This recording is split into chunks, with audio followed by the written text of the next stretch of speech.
Hello, જાગુસ kitchen જર્નીમાં આપ સૌનું સ્વાગત છે. ફ્રેન્ડ્સ, આજે આપણે બનાવશું એકદમ ટેસ્ટી અને એકદમ સુપર ક્રિસ્પી મગની દાળના વડા. તો ચાલો શરૂ કરીએ. આના માટે આપણે સૌથી પહેલાં 1 કપ ફોતરાવાળી મગની દાળ લઈ અને તેને 2 કલાક સુધી પલાળી રાખવાની છે. ત્યારબાદ તેનું બધું પાણી કાઢી નાખવાનું છે. જુઓ, પલળી અને મગની દાળ આવી ફૂલાઈને સરસ થઈ જશે. ત્યારબાદ એક મિક્સર જાર લઈ અને તેની અંદર આપણે મગની દાળને એડ કરીશું. મિક્સર જાર મેં ગ્રાઇન્ડિંગ જાર આવે છે તે લીધેલો છે. ત્યારબાદ તેમાંથી 2 ટેબલસ્પૂન જેટલી મગની દાળ આપણે ગ્રાઇન્ડ કર્યા પહેલાં કાઢી લેશું. હવે તેમાં 1.5 ઇંચ જેટલો આદુનો ટુકડો, 7-8 કળી લસણ તમે ન ખાતા હો તો સ્કીપ કરી શકો છો. 2 લાલ મરચાં સૂકા લીધા છે. ત્યારબાદ આપણે તેને કોર્સલી ગ્રાઇન્ડ કરી લેશું. સાવ ફાઇન પેસ્ટ નથી બનાવવાની. જુઓ, આપણે આવું મિશ્રણ રેડી કરીશું. હવે આપણે તેને એક બાઉલમાં ટ્રાન્સફર કરી લેશું.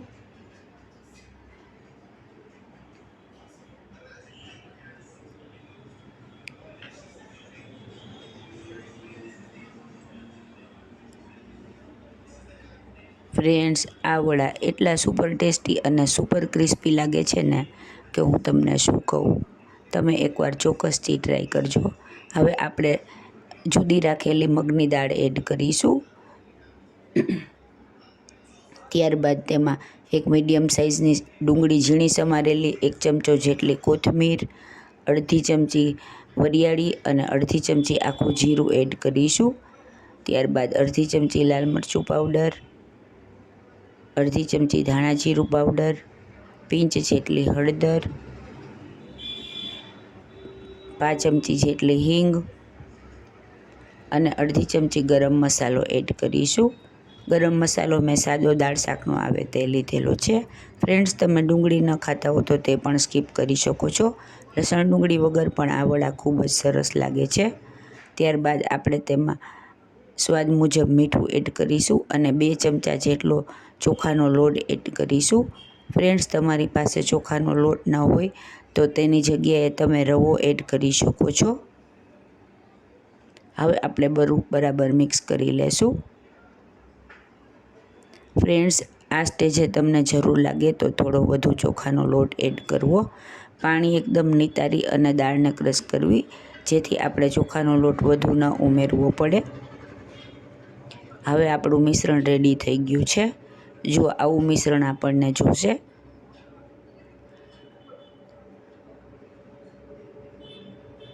આવી રીતે આપણે સરસ રીતે મિક્સ કરી અને મિશ્રણને થોડી વાર રાખી દેશું, જ્યાં સુધી મિશ્રણ આપણું રહે. ત્યારબાદ આપણે તેમાં 1 ચમચો ગરમ તેલ એડ કરી અને મિક્સ કરી અને 2 મિનિટ સુધી તેને રહેવા દેશું. ફ્રેન્ડ્સ, આ તળતી વખતે જ એડ કરવું, જેથી કરી અને આપણા વડા એકદમ સરસ ક્રિસ્પી અને અંદરથી સોફ્ટ બનશે. આપણે આમાં બેકિંગ સોડા કે એવું કશું એડ કરતા નથી. જુઓ, આપણું વડાનું મિશ્રણ રેડી થઈ ગયું છે. હવે આપણે તેની સાથે સર્વ કરવા માટેની ચટણી રેડી કરી લઈશું. તેના માટે મેં અડધો કપ જેટલી કોથમીર, અડધો કપ જેટલા ફુદીનાના પાન, 2 લીલા મરચાં, 1 ટુકડો આદુ, અડધું લીંબુ નીચોવી લીધું છે અને ત્યારબાદ 1 ચમચો જેટલા સિંગદાણા એડ કરેલા છે. હવે આપણે તેમાં સ્વાદ મુજબ મીઠું એડ કરી અને 5 થી 6 બરફના ક્યુબ એડ કરીશું. મારી પાસે નાના ક્યુબ હોવાથી મેં 5 લીધા છે. તમારી પાસે સહેજ મોટા હોય તો 3 જેટલા લઈ શકો છો.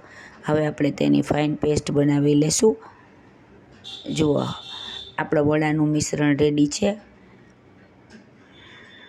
હવે આપણે તેને આવી રીતે થેપલી કરી અને રાઉન્ડ શેપના વડા બનાવી લેશું. તમે બોલ સાઇઝના પણ બનાવી શકો છો.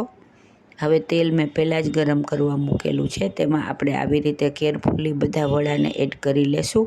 Friends, gas fast to medium રાખવાનો છે, એકદમ ફાસ્ટ નથી રાખવાનો. બહુ ફાસ્ટ ગેસ હશે તો આપણા વડા ઉપરથી બળી જશે અને અંદરથી કાચા રહેશે. આપણે એકદમ સરસ ગોલ્ડન બ્રાઉન કલરના વડાને તળી લેશું.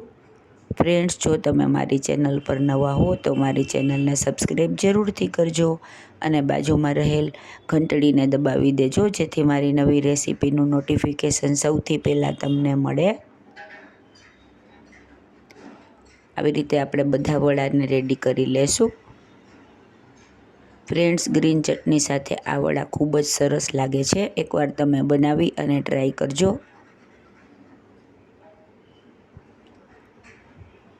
હવે આપણે ટર્ન કરી લેશું.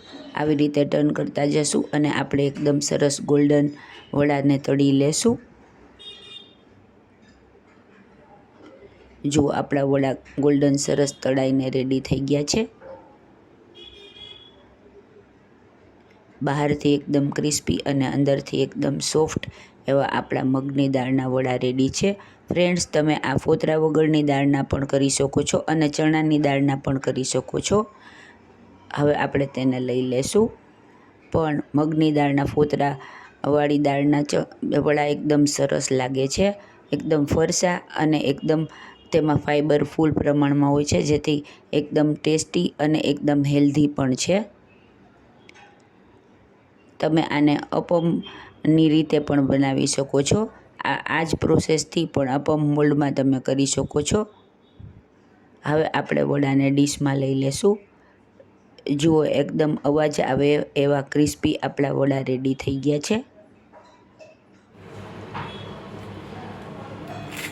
જુઓ, આપણે તેને જોઈ લેશું. એકદમ અવાજ આવે એવા આપણા વડા છે. ત્યારબાદ આપણે તેને રેડી કરેલી ગ્રીન ચટણી સાથે સર્વ કરીશું. હવે આપણે તેને તોડી અને જોઈ લેશું. જુઓ, બહારથી એકદમ ક્રિસ્પી અને અંદરથી એકદમ સોફ્ટ એવા આપણા ટેસ્ટી અને હેલ્ધી મગની દાળના વડા રેડી છે. ચટણી સાથે એકદમ ખાવામાં જોરદાર, લુકમાં એકદમ જોરદાર અને ખાવામાં એકદમ યમી એવા આપણા મગની દાળના વડા રેડી છે. તો તમે પણ ચોક્કસથી ટ્રાય કરજો. છે ને એકદમ જોરદાર.